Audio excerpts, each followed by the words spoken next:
আপনি যারই আনেন একবারে আল্লাহর ফেরেশতা ছাড়া, যাদের কোনো নিড নেই, তারা ছাড়া এই বাংলাদেশ মূলত চালাতে পারে না। বিশ্বের অন্যান্য দেশ চলবে, বাংলাদেশ চলবে না।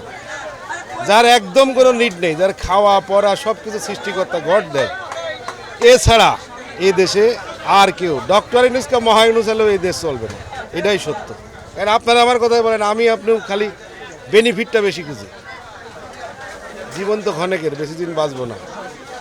কিন্তু আমরা সন্তুষ্ট থাকি না, আল্লাহ যেটুক দেয় এটুক দিয়ে সন্তুষ্ট থাকলে সব জায়গায় দেখবেন শান্তি। শুক্রিয়া, এর চেয়ে আর বেশি কিছু হবে না। এ দেশে কোনো নিয়ম আছে, কোনো আইন কানুন আছে?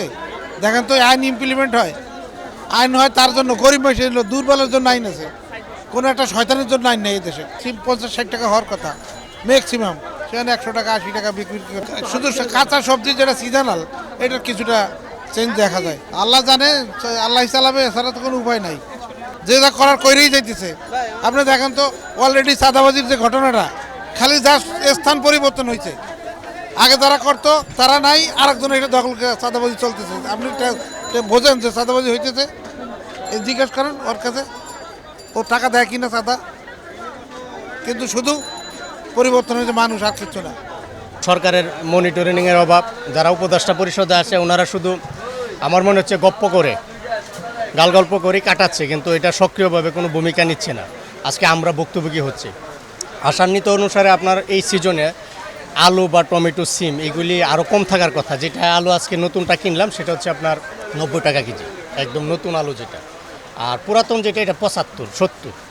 তাহলে তো সেম ক্যাটাগরি হয়ে গেল। আলু তো থাকার কথা 40 থেকে 50 সর্বোচ্চ। সেটা আমরা এখনও আশান্বিত না, এটা কমা বলে না, এটা আগের মতোই রয়ে গেছে। এবং পূর্বের যে সিন্ডিকেট সেটা এখনও সক্রিয় মনে হচ্ছে। আর সরকার যদি মনিটরিং না করতে পারে তো জনগণের ভুক্তভোগী আমরা যারা আছে, আমরা ভুক্তভোগী হব। কারণ আমরা যেই টার্গেট নিয়ে আসি কারণ বাজারের মতন জায়গাতে, সেই জায়গাতে আইসা দেখি যে এই টাকা কিছু না। আপনি মাছ মাংস সেই 16 বছর আগে যেটা ছিল এটা এখনও বহাল আছে। মাংস 750 টাকা কেজি, গরুর মাংস। মুরগি বলেন, পাশাপাশি হচ্ছে মাছ বলেন, সেটা অপরিবর্তনীয়। তাহলে আমরা কিভাবে চলব?